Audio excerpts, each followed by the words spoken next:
can get started, I believe. Okay, we are live this morning. Good morning, everybody. This is the Senate Transportation Committee, and it is Thursday morning, and we're going to continue our discussion about some projects throughout the state.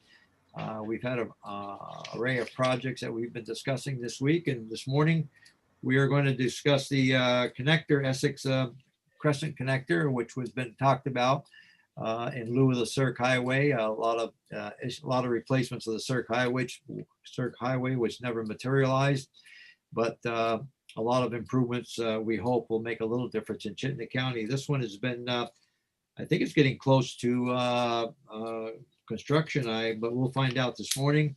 Who would like to lead off this morning on this discussion? Senator Mazza. Yes. Before we start, Sure. I realized that maybe a couple members of the committee might be interested, and maybe Liz can get them a Zoom link. But we're having a presentation at noon by the Citizens Advisory Committee on the future of Lake Champlain, and that is the whole initiative around the TMDL, improving the quality of the lake. Okay. And I know that ties into transportation and, Yeah, good. so I just thought Sure. I would mention, we have Sarah Coleman, It'll be on at Bob 12 o'clock, Fisher, 12 o'clock. and that is at 12 noon over lunch. Yeah, if we get the numbers, Liz will give them to us and we can. Okay. join on. So Thank you. I just thought I would mention it, Good. particularly for those of you in the well, actually, it's of interest to everybody because 60% of the state is in the Lake Champlain watershed. So we tend to think it's only Chittenden County, but you're sending your money our way, and we're sending our phosphorus your way. Just take care of the rest of the state. We'll help you out in any way we can. Okay. So that's all I just wanted to make people aware. Thank you. Okay, with that. And so Liz, just would you contact Jude at Natural Resources? She's been the one coordinating it for the Zoom link. Okay, thanks. Okay, who would like to lead off on this project this morning? Rick. Senator, my name is Rick Hamlin. I'm the village engineer and also the project manager for the project. And great. Perhaps I can introduce the folks that are here today. So we have Andrew Brown, the village president, with us. We have George Tyler, who's the vice president and past president of the village. We have Andy DeForge, who's the VTrans rep for the project, and I believe Robin Pierce. He's listed as Richard Pierce, but it's Robin. Okay, all right. And Robin Pierce, who's the development director for the Village of Essex Junction, is with us. And I sent Liz a deck of slides that we were going to use this morning. And I'm not exactly sure how your committee works that. Is that something that she can put up for us? Yes, you can work and put the slides up for us. It'd be great. Well, generally, while that's happening, there's we appreciate the opportunity to sit before you this morning and give you an update on the project. As you correctly mentioned, it's a spin-off of the Circumferential Highway. It's a Circumferential Highway alternative project. And what I'd like to do today is talk about where we're at, kind of the benefits of the project, and our goals moving forward from this date on. Rick, can I interrupt you? This is George. I don't know about anyone else, but you're kind of coming in a little fuzzy, and I'm wondering if you could get a little closer to the microphone. Maybe it's just me, but if it's just me, then never mind. But I'm guessing it might be other people. Hang on. We can kind of hear you, but you sound like a little distant. Okay, hang on a second. Good.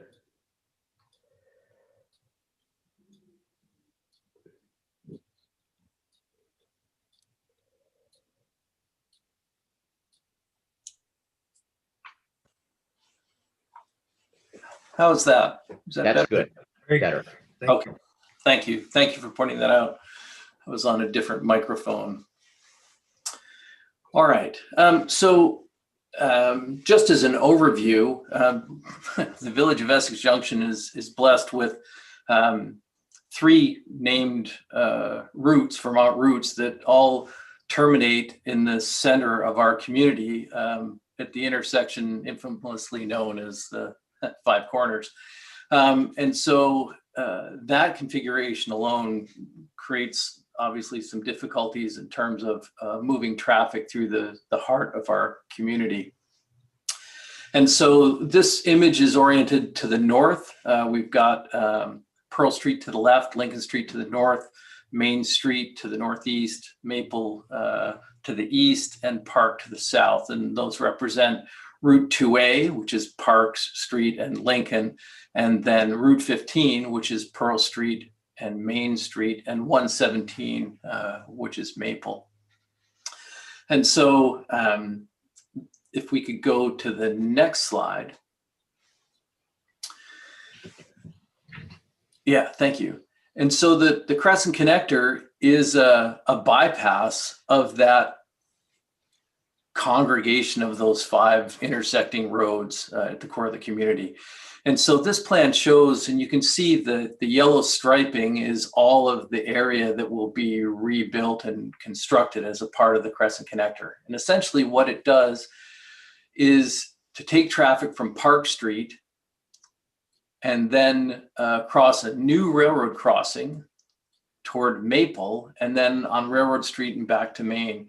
And the benefit is that the traffic that would normally go up Park to the 5 Corners, then out Main, can now bypass the 5 Corners completely.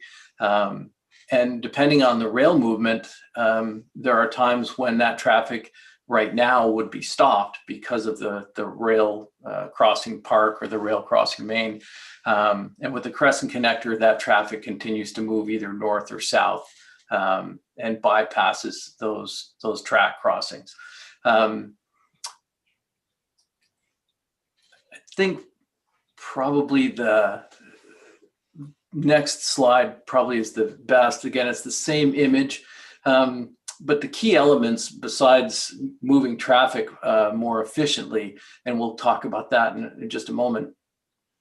There are 7 different rail crossings, and 5 of which are directly within the core of the 5 Corners.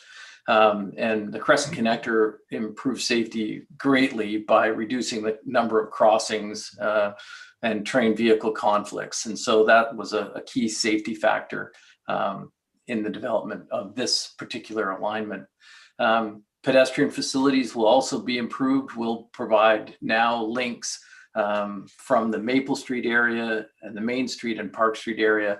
There'll be pedestrian accommodations that have not existed in the past. Bicycle accommodations also.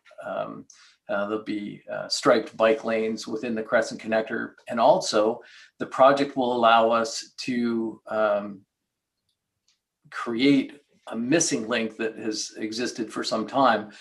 Right now there's marked delineated bicycle lanes on Maple Street all the way from almost the village border till just to Railroad Street. But the last stretch of Maple to the 5 Corners does not have any bicycle accommodations currently. But with this project, we'll be able to actually make that final connecting link so that from Maple to Pearl or other streets, there'll be a complete bicycle accommodation.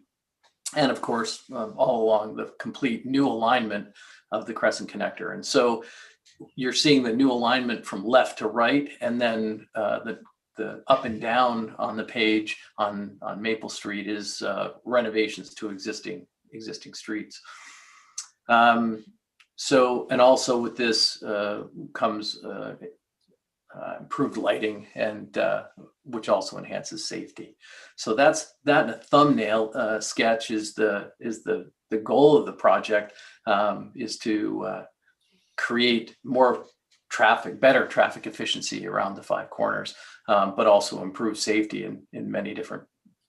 You still have the 5 corners, right? It just alleviates the traffic from Essex and around. So, but you still have 5 corners intersection. Is that correct? That's correct, Senator.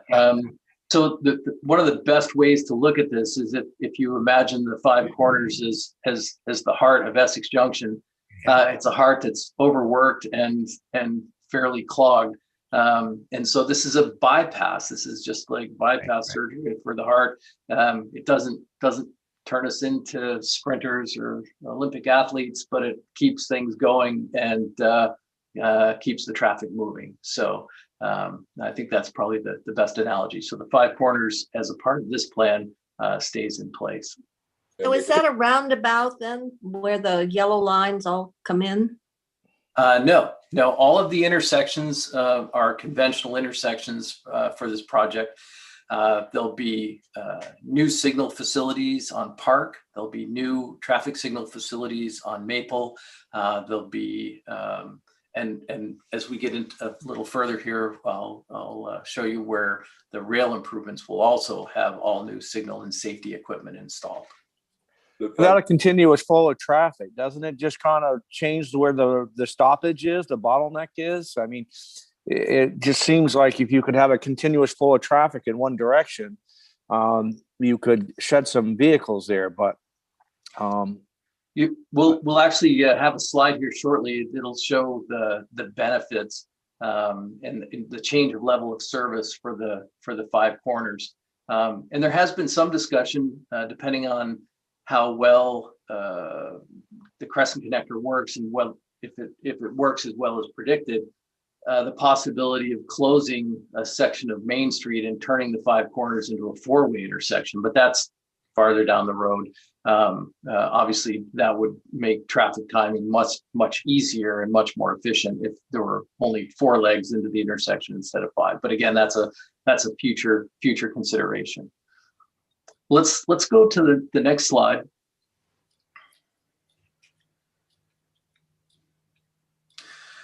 So all of these ellipses represent road track crossings within the village of Essex Junction, and so we're quite blessed with many places where the railroad and the road intersect.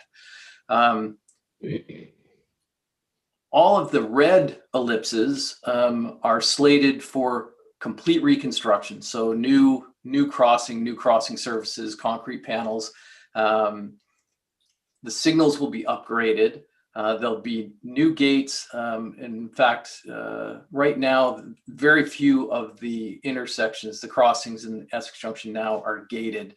And so this project will include these railroad upgrades, which will also improve safety and signage. And the yellow ellipse off to the left will also be done as a part of this project. That's the Summit Street crossing, and that's going to get new crossing panels and signal equipment. So the project actually is 2 very distinct phases. One is the railroad work, and the second is actually the roadway work. And because there are so many crossings, it's important that the rail signals coordinate with the traffic signals in Essex Junction. And so when the train comes through, portions of the 5 corners have to shut down so traffic doesn't get backed up against and gridlocked against the rail crossings. Because of that, the rail system, the railroad uses the rails itself as the communication signal link between their signals. And so they have to make sure that that rail is in good condition. And so with the next slide, you'll see the other piece of, go back 1. Yeah. So the dark red line represents all of the track that's going to be raised and reballasted as a part of the phase 1 of the Crescent Connector project. So we talk about phase 1 and phase 2. Phase 1 is all of the rail work. Phase 2 is actually the roadway work, and they will happen separately and distinctly from one another. Phase 1 being the first work. So all of that track will be raised and renovated as a part of this project. But the rail does not move at all. It just is just refurbished where it is. It doesn't move. That's correct. There is no realignment of the rail. It'll be replaced as is where it is. And essentially the goal is to raise the track anywhere between 6 and 8 inches to get it up in cleaner, drier ballast and reballast the track to make sure that their signal equipment works properly. All right, we can go on to the next slide. So this is a summary, and again, all these slides were taken from the necessity hearing. I've just picked out the key ones to give you kind of the Reader's Digest view today. But this slide essentially covers, and really the key part is in the last very last sentence, which is without the Crescent connector, the level of service F, 93 seconds of delay under no build, and it moves to level of service E with 63 seconds of delay. So moving from F to E is not a big jump, but from 93 seconds to 63 seconds of delay is a significant change in the amount of delay. And that reduction in delay has many other benefits besides just saving time when passing through the 5 corners. If we go to the next slide.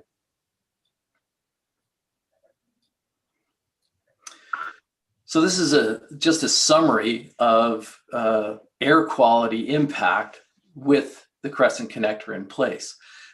Because vehicles aren't sitting longer to make it through the 5 corners, and are being processed more efficiently, you can see the percent change both in no build and build and no build scenarios up through 2025. And the percent change is all down, and for all the constituents that are considered pollutants that we track with relative to traffic.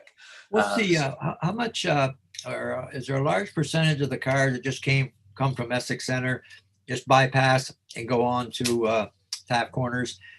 What percentage of that per day? How many cars per day that just go right straight through without are going to use the bypass? Any ideas? I don't have that number offhand, but it's significant. The amount of traffic that goes northbound, southbound, so right. 2A to Route 15 north, and then Route 15 2A south, which is why these benefits show up. The change in level of services, we're diverting that stream of traffic away from the timing at the 5 corners. So it's that leg of traffic is significant, and even more so if say the chip train is coming through, all of that traffic right now stops completely. With the Crescent connector in place, we actually bypass the loop that the chip train uses, and that traffic can continue. Whereas today, it just all the traffic stops. So yeah, okay, yeah. Thank you. So if there are any questions about the air quality, which is, again, significant improvements, we can go to the next slide.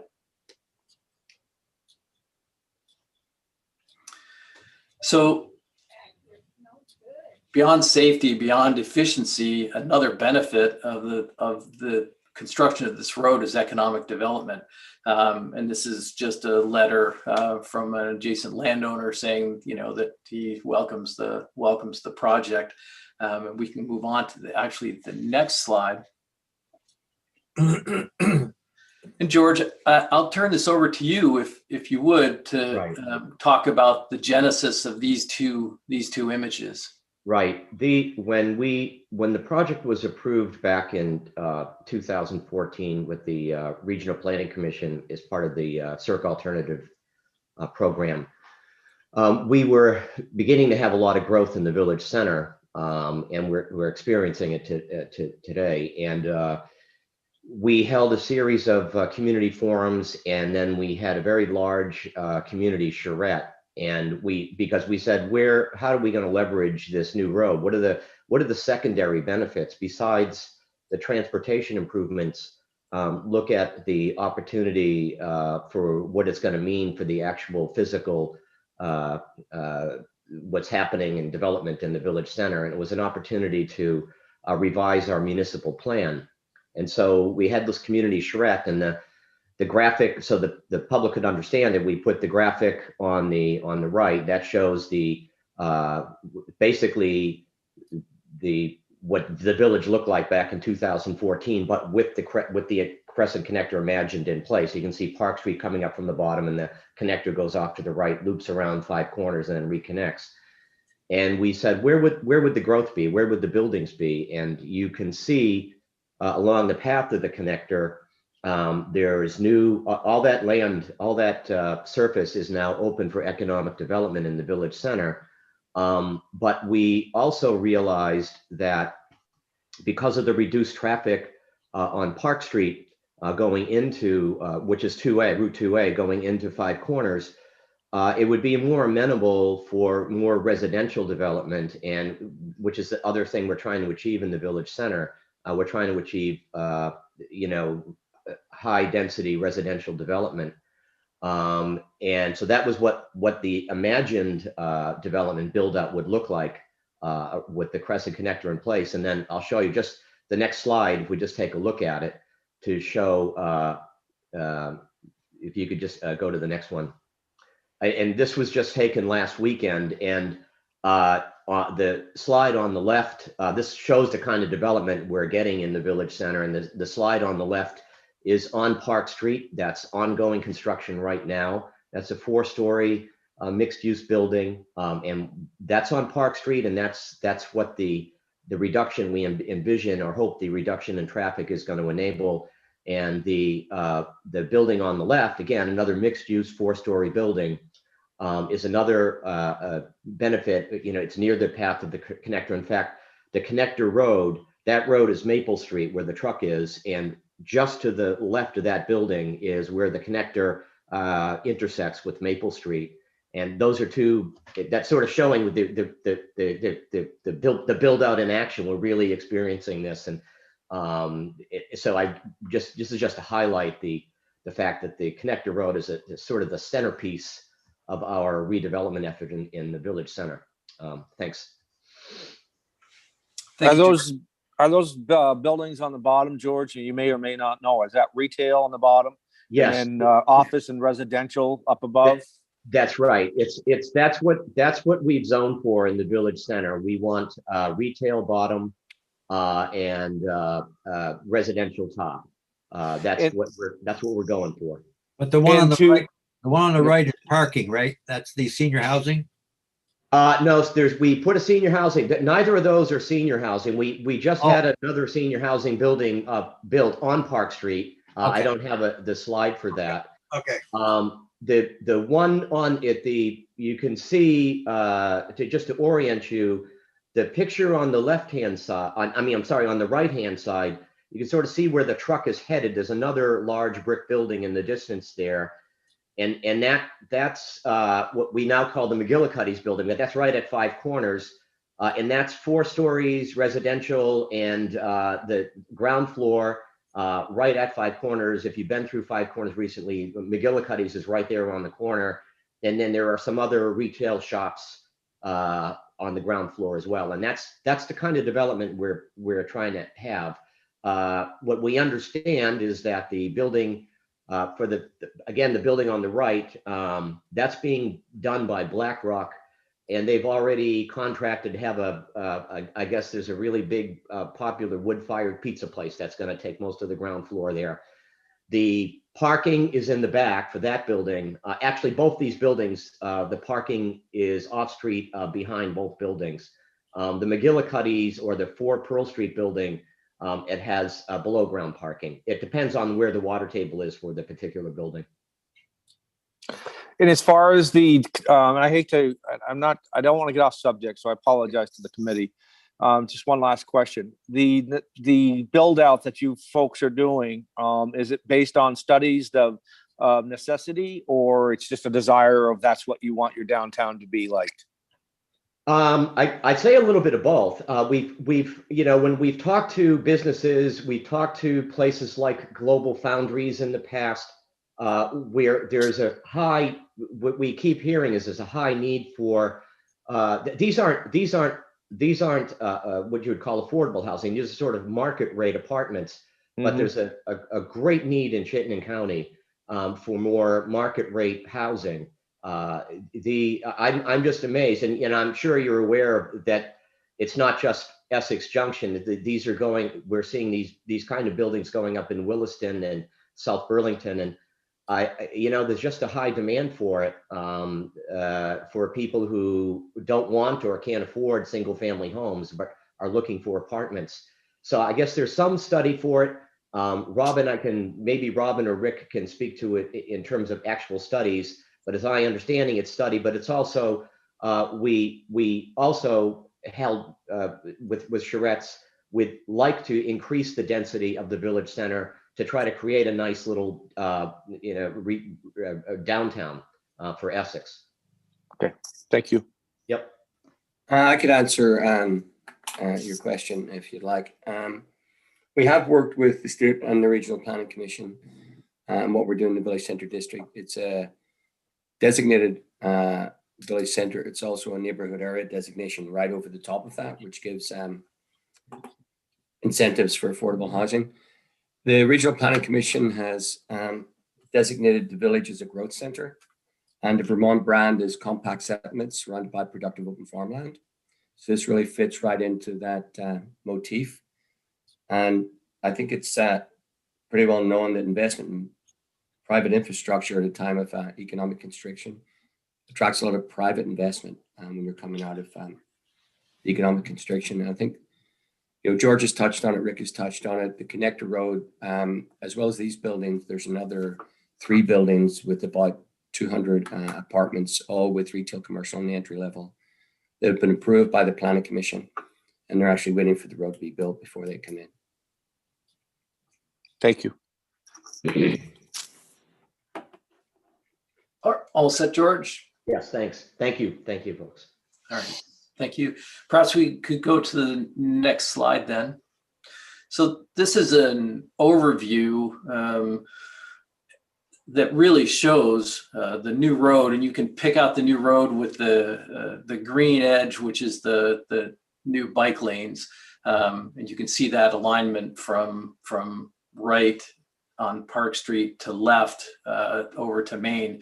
But you can see the village core, the 5 corners is just there, just to your left of the image. The village core has significant amounts of space in it. The old Chittenden Bank building, which is the 5 corners, is the building that George referred to, the McGillicuddy's building at 4 Pearl. Those other 2 buildings, and the buildings that were in the left-hand slide, are just to the right of those, across from the Lincoln Inn, if you're familiar with where that is. But you can see behind the old Flanders building, or out toward the tracks, you can see there's significant areas that are ripe for development, that are virtually landlocked without the Crescent Connector. And so that benefit of opening up some of those lands that are virtually in the middle of our community is a key element that is an added benefit on top of the improved traffic flow. You have all the land purchased for that project? Is it all ready to go? How far along are we? All right. Well, let me. That was actually. Thank you, Senator. My next part was to give you an update of where we are today. Okay. So again, 2 different projects: Phase 1 and Phase 2. Phase 1 is the rail work. Phase 1 is shovel ready. All of the plans are complete. The specifications are complete. In fact, the railroad went out to bid, got successful bids, but was that process was rejected by VTrans because the Phase 2 work, there was still some question about land acquisition. But Phase 1 is ready to go. It's shovel ready. Phase 2, as of today, all of the land that is needed for this roadway construction is in hand. The deeds have been signed, and folks have been compensated. And so we have a request into VTrans right now for right-of-way clearance, which we expect we'll see fairly shortly. The plans are within a month, maybe 45 days of being complete, plans and bid documents to go to VTrans for one final review. Everything that needs to happen between now and the start of construction is now completely under the control of either VTrans or the village and its design team. So there are no other unknowns at this point in terms of third parties or issues that would control the calendar of us moving ahead. So we're in really, really excellent position. What we'd like to do, the goal would be to get the funding for phase one as soon as possible cleared, so that the railroad could go back to bid and get their work done this construction season, 2021, with the goal of the Crescent Connector going out to bid late this fall and construction starting on that in construction season 2022. So we because of the amount of work for both phase one and phase two, we want phase one to be completed and the railroad crews and their construction effort kind of out of the village before phase two, the roadway work starts. So we don't have two sets of contractors working on two significant projects within the village core all at the same time. So phase one, railroad work, track raise, all of their signal work in 2021, and then the road work in 2022 construction season is our goal. So that's what we're our wish list at this point, moving ahead. Can't imagine how many railroad crossings there is. It's amazing to see how many. Yeah. It goes right straight through everything. Did this require Act 250? No, it did not. We have a sign off from Act 250. I have a question, Senator Muslin. Yes, go ahead. I couldn't see you. Okay, go ahead, Sam. First of all, I love this project, and you said Five Corners is the heart of Essex. I think it's the heart of Chittenden County. As a Chittenden County senator and one that did a lot of sign waving, this was my favorite spot because it's really where you get everybody from all over the county coming through. And that's partly where my question comes from. You said that it's not part of this Crescent Connector to look at Main Street and possibly making it a pedestrian fare, but as the village trustees and the select board are on this call, I'd just love to make a case for really thinking about public transportation as we go forward. I'd love this to be a hub for people to get out of their vehicles, to then carpool, or to have access to buses that take them into the city as they're coming out from Richmond, Underhill, or elsewhere. So I love the Crescent Connector, and I love what this is going to do to this new pedestrian attraction of just a great place to bring your kids other than Church Street. And I just hope that there's a lot of public transportation considerations for how to get people into buses or the trains as we expand the train network.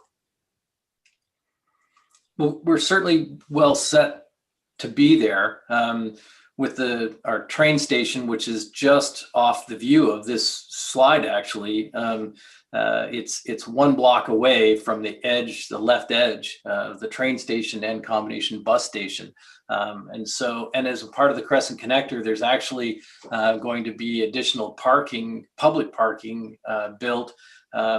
If you see here, you come off Park, you cross the railroad, and then go to Maple. There's this area in between the tracks and the new roadway, and that area is going to be that zone will be public parking.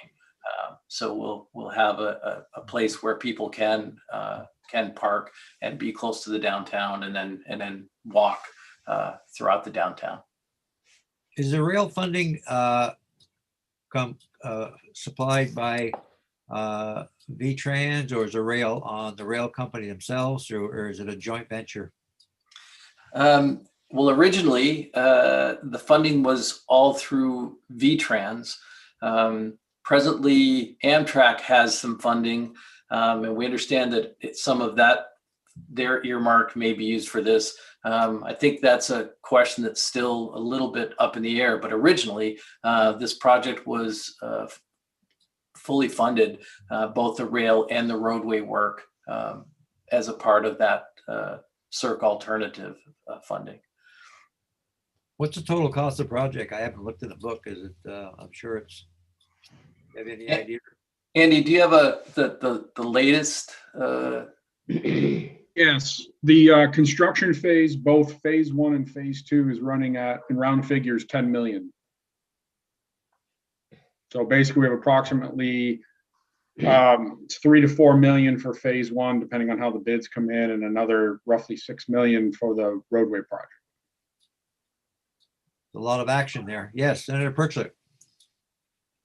Yeah, thank you, Chair. Was there any underground utility relocation needed for this project? I don't remember hearing about that.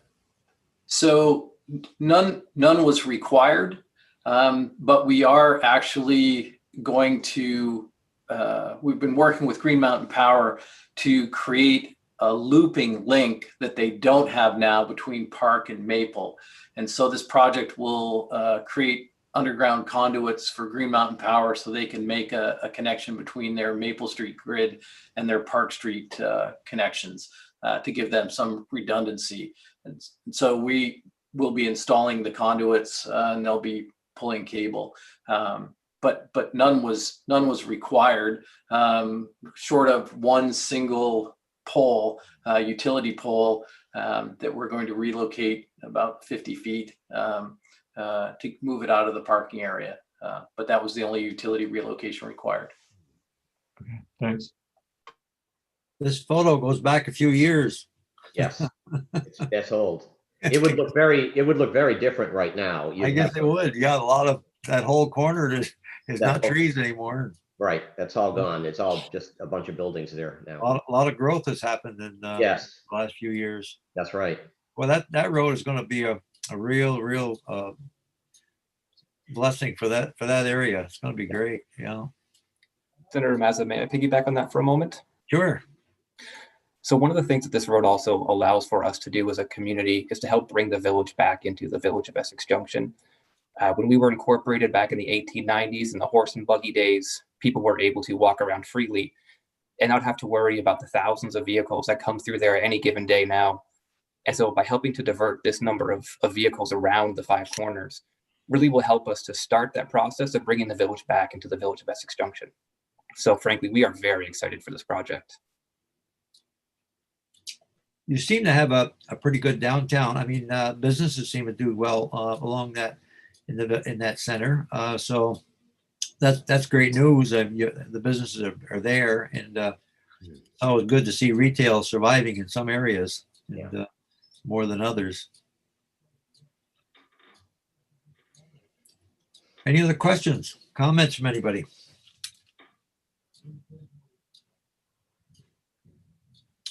Okay, very good presentation. Anything else you'd like to add at this time?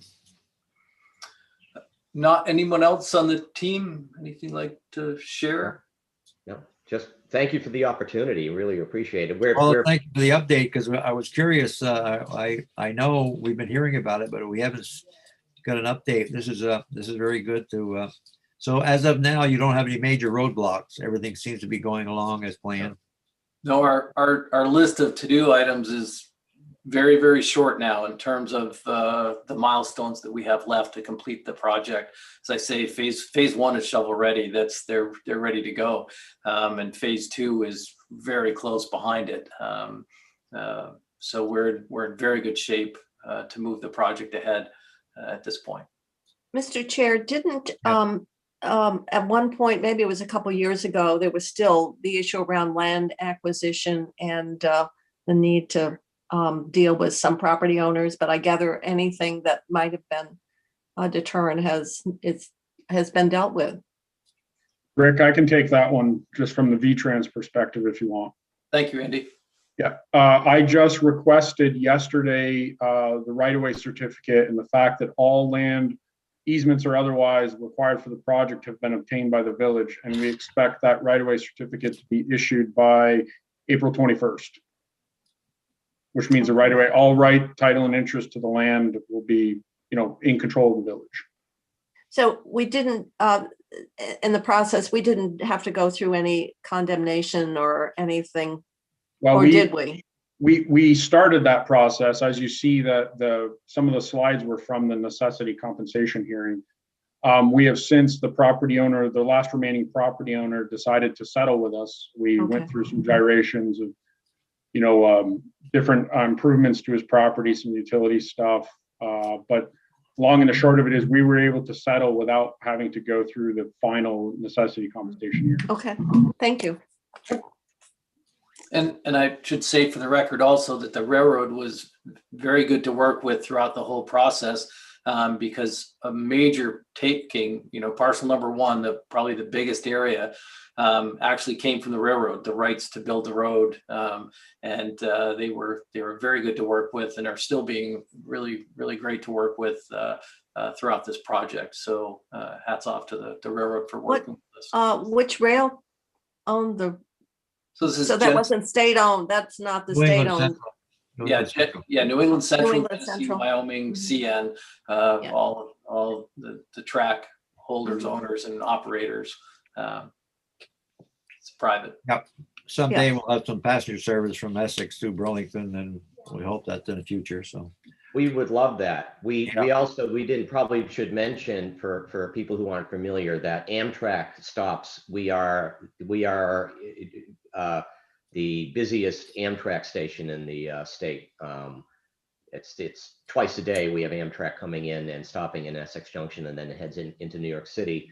It used to go up to Montreal. We're hoping that that's going to restart. We've been hearing it's going to restart. We are too. We are too. We're hoping. We've been working on that thing forever. It seems though it's always one more year, but that's going to make a big difference. A huge. A lot of folks are going to be taking that train. Yeah. Well, good. If you have any issues, endangered species or anything, just call Senator Chittenden 24 hours a day. He's got an open line there. He'll take care of you. 1-800-TOM Chittenden. Okay. We will. Just going to end up calling Senator Mott.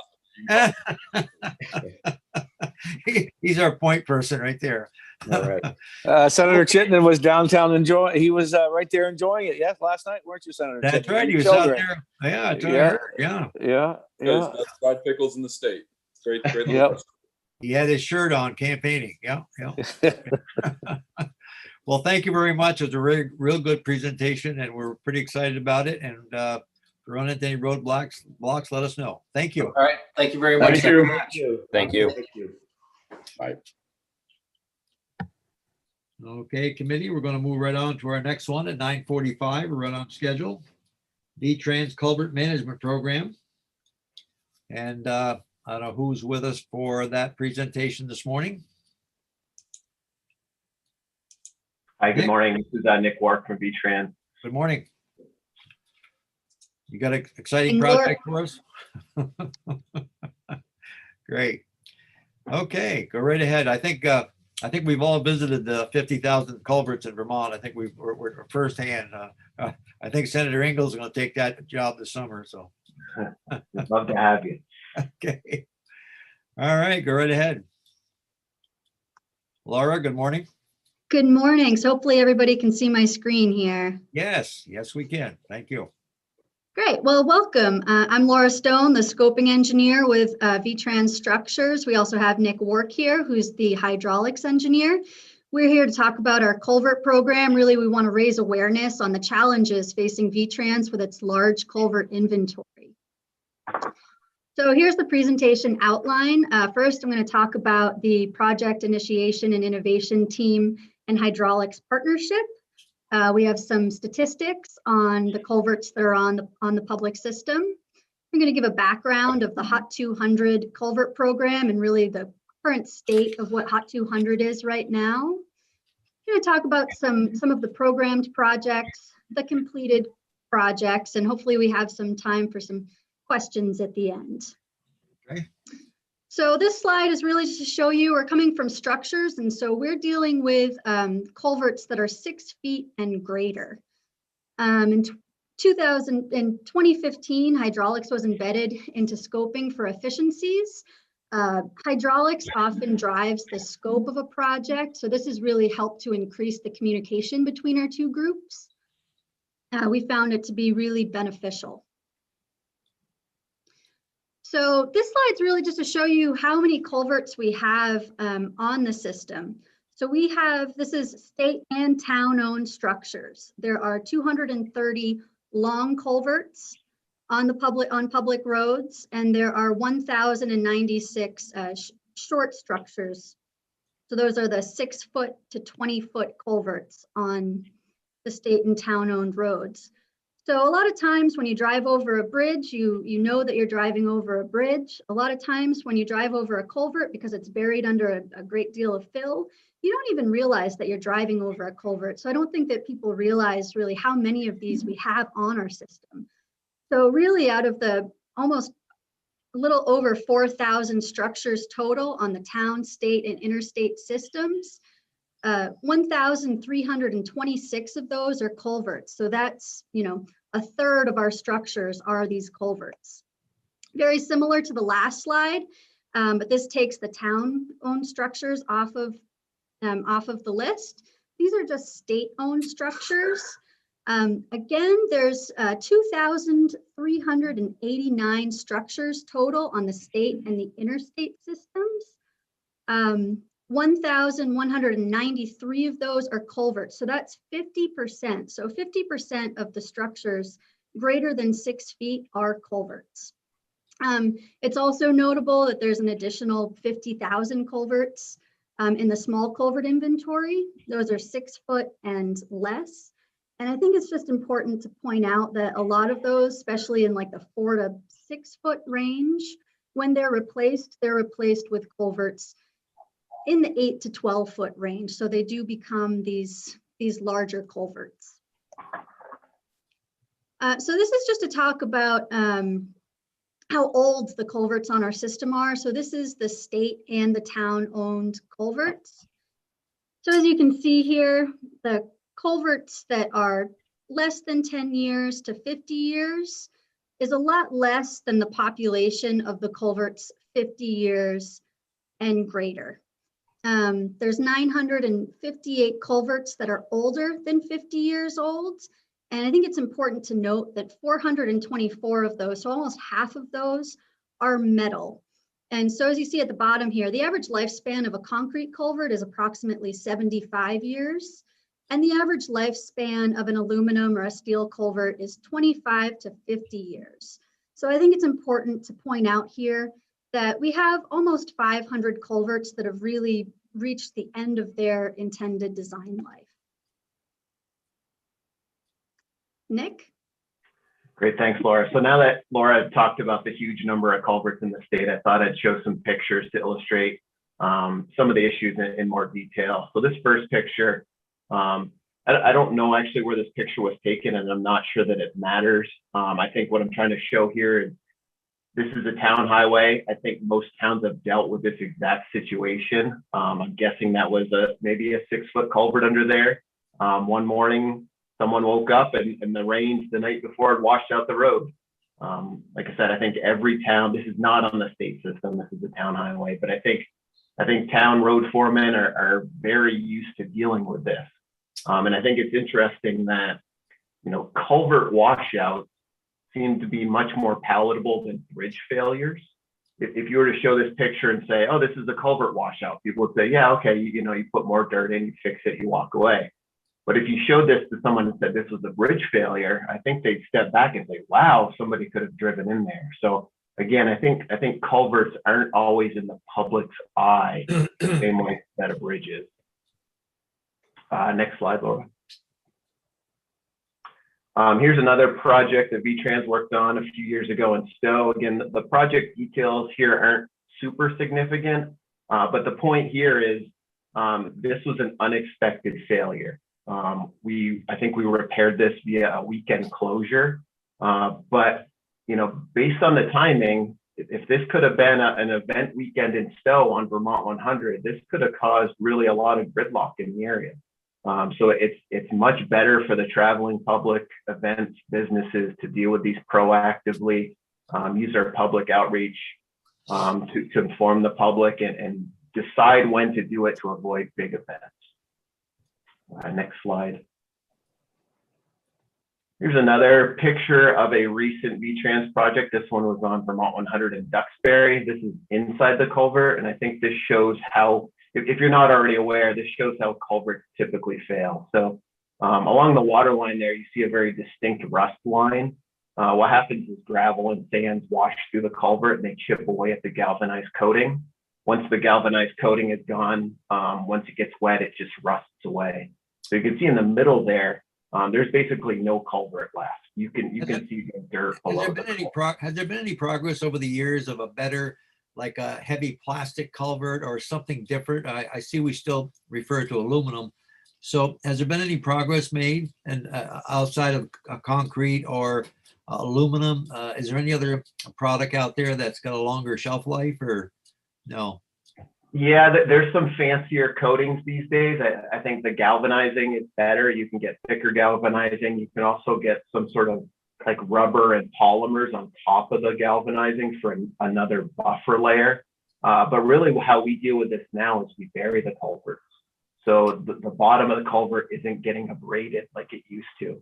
So we're doing that to provide aquatic organism passage, but the benefit to V-Trans is the extended service life of the structure because the bottom isn't getting abraded. So the day this picture was taken, this isn't really a bad day for this culvert. The water's running pretty clear. They're not losing a lot of gravel, but the issues happen when you get a rain event. Groundwater table goes up, higher flow in the culvert, and that's when you see significant flushing of the gravel, not only from below the culvert, but it sucks it from the side and the top as well. Laura, next slide. Here's a unique one, but it's actually somewhat common. I've seen a few of these. The bridge you see there is an old bridge, and then sometime maybe in the 50s they came through. That bridge had some deficiencies, and they dropped the culvert between the existing abutments, and then they filled between the culvert and the old bridge. What happens in those scenarios is typically the culvert is undersized because it has to fit within the existing abutments, and they leave room for additional gravel to be put in there. We end up with an undersized structure. You get a big enough storm event, maybe a little bit of debris clogging, and then it washes all that material away. So this is on 105 in Richford, and this is an active V-Trans project. Next slide, Laura. Now I'm going to get into a couple projects that are near and dear to my heart. These are both in Georgia that I worked on a couple summers ago. And I apologize, I'm going to have F-35s flying over my head here shortly. So hopefully you can still hear me.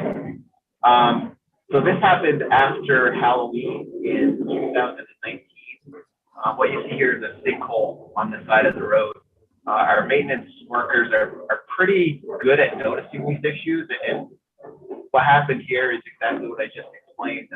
The culvert bottom was gone. We had a big rain event. It washed material away and it formed a sinkhole. Next slide. This is just up the road. This is the southbound off-ramp on I-89. Same thing, sinkhole notice off to the side. What happens is over the years, the pavement gets pretty thick and pretty rigid.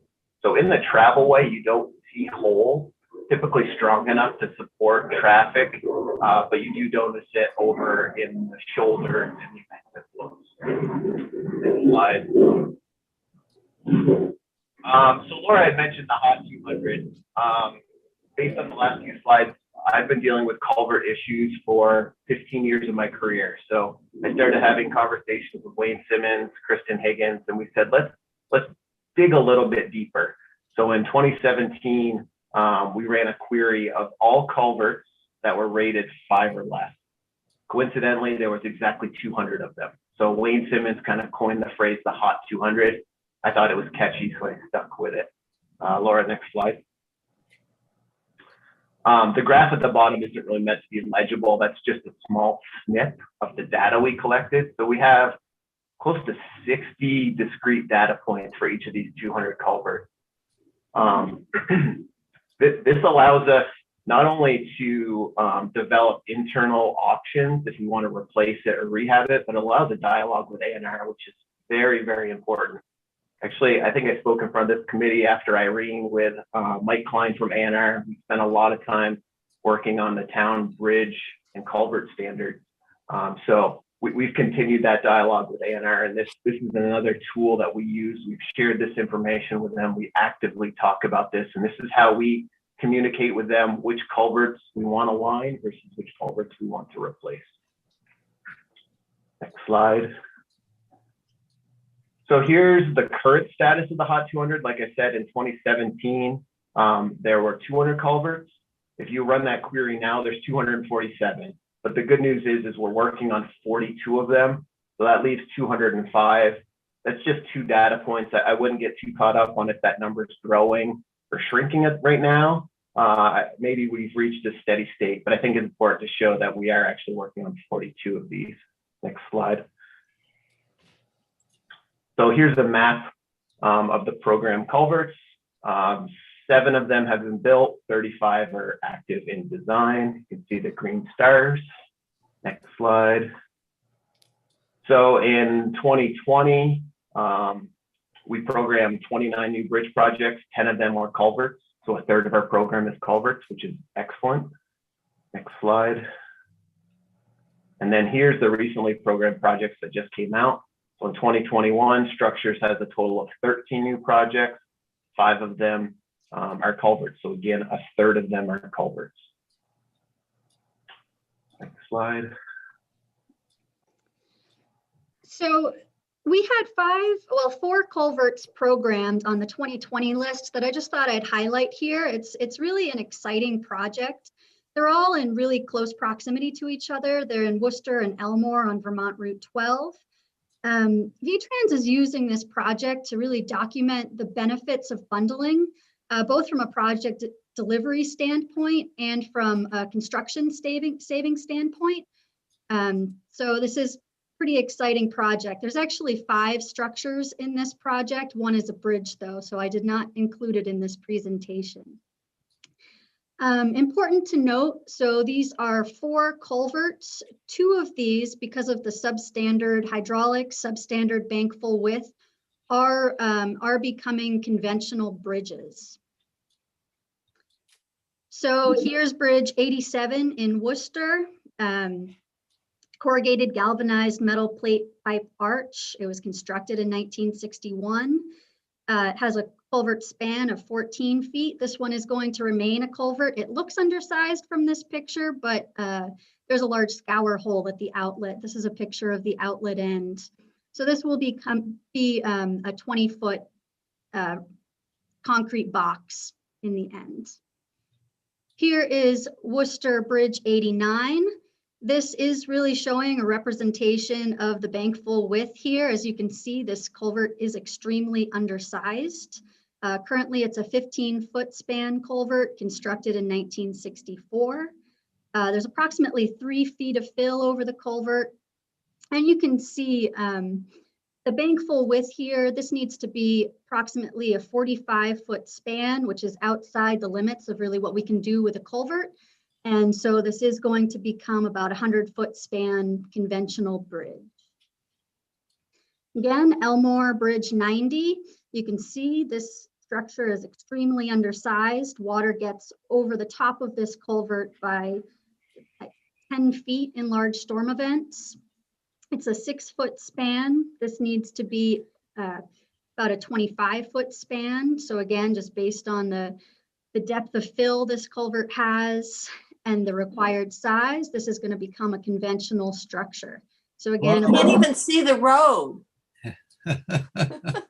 Yeah, so there is 18 feet of fill over this culvert. With discussions with the towns, we went to Elmore to present this project. I was pretty impressed to hear that over the Halloween storm, water overtopped the road here. So water got 18 feet over this structure, overtopped the road. So it's pretty impressive. This is Laura, what determines the size? What determines the size of the culvert? The water flow that determines it? Yeah, so it's both the water flow, and I might have Nick jump in, but it's both the water flow and the bank full width. Oh. And so there's a natural width that a bank will have, and that really it's important when it comes to debris coming through the channel. So Okay. especially in this location, it's a really wooded area. If we have a 25-foot width channel and we only have a 6-foot width structure, we can expect logs, 20-foot logs coming down this channel. And so it almost acts as a dam at the structure. Never thought about that. Yeah. Yes, Senator Ingalls. If you're going to put me in charge of this culvert inspection, I'm bringing my fish pole. I'm just letting you know that. There's a lot of fish here. Up in your area, isn't it, Russ? Yeah, well, I'll tell you, this is so you just saw 4 of the best fishing spots ever. This is a great fishing spot, and there's that little swimming hole right at the outlet there. Also important with this project is this is one of the most important wildlife crossings. And so there's a lot of deer that cross over the road here. There's a lot of moose. And so by going to that larger bridge. Right there. There's a hunting this fall. Yep. And also important with the bank full width, I think when you get, when you have water that the culvert can't handle it, we get piping through the culvert. And so sometimes you'll see material washed out around the outside of the culvert in heavy flow events. And here's the 4th culvert on the list. It's Elmore Bridge 94. This is another one of those structures. It's a culvert that's going to stay a culvert. It's currently a 6-foot span. It's going to be becoming a 12-foot span concrete box. Constructed in 1959, approximately 10 feet of fill over this culvert. Wow. So we're going to end here with a couple success stories. These are the 2 Georgia projects. Again, I think it highlights two ways that VTran deals with these culvert issues. So this is the exit ramp. The previous culvert was too far damaged to be repaired. So this new culvert is 20 feet wide and it's 8 feet tall. It has a natural bottom for fish passage. It has huge amounts of hydraulic capacity. So even large storms can pass through there pretty freely. This project, the road was closed just after Halloween and it was reopened just before Christmas. So in under 2 months, we were able to reopen this off ramp. Total project cost here was about $2.5 million. It was done within 180 days of disaster, so it was almost entirely funded with federal highway dollars. Next slide. This is the project that's just downstream. You notice it looks very different. SD Ireland did the work on the exit ramp. Once they were complete, we noticed the issue on the downstream structure. This structure is 600 feet long. It's under 40 feet of fill. It goes under both barrels of the interstate, along with a town highway, which I believe is Skunk Hill Road in Georgia, which leads to a very large industrial park there. We thought we were in great shape. We talked to Ireland. We said, you've got your form set up for this concrete box. Let's just do that again here.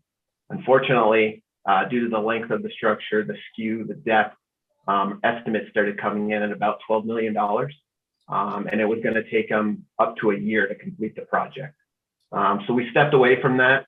We sat down with A&R and we said, can we line this structure? The previous existing structure did not provide for any aquatic organism passage, but we do have, you can't see them here, but there are stills in the liner, which allow for strong swimmers. I think brook trout could easily get through this structure now where they couldn't before. And what you're seeing down there with all that rock, this is fresh after construction, but after a few storms, you're going to see a nice little channel be created there. So by lining this culvert, the total cost was about $5 million. So, you know, less than half of a replacement structure. So we got huge amounts of value here. In addition to that, we were able to accomplish most of the work in the 180-day federal highway emergency response window. So almost all of this project was again funded with federal dollars. Next slide. So this is our summary. As Laura mentioned, we have a huge number of culverts in the state. 50% of our structures larger than 6 feet are culvert, but bridges get all the attention. You know, I think if I were to ask most people, on your daily commute, how many bridges do you drive over? They could kind of pick away. Oh, I drive over 1 in Richmond, 2 in Waterbury. But then you ask them how many culverts they drive over, and they say, culvert? What's the culvert? So the culverts just don't get the attention, but in terms of numbers, they're just as important. And VTrans over the last 5 or 6 years has really spent a lot of time and effort to identify this problem and work towards solutions. So one of the tools we used was the Hot 200 list, which has now grown to the Hot 205.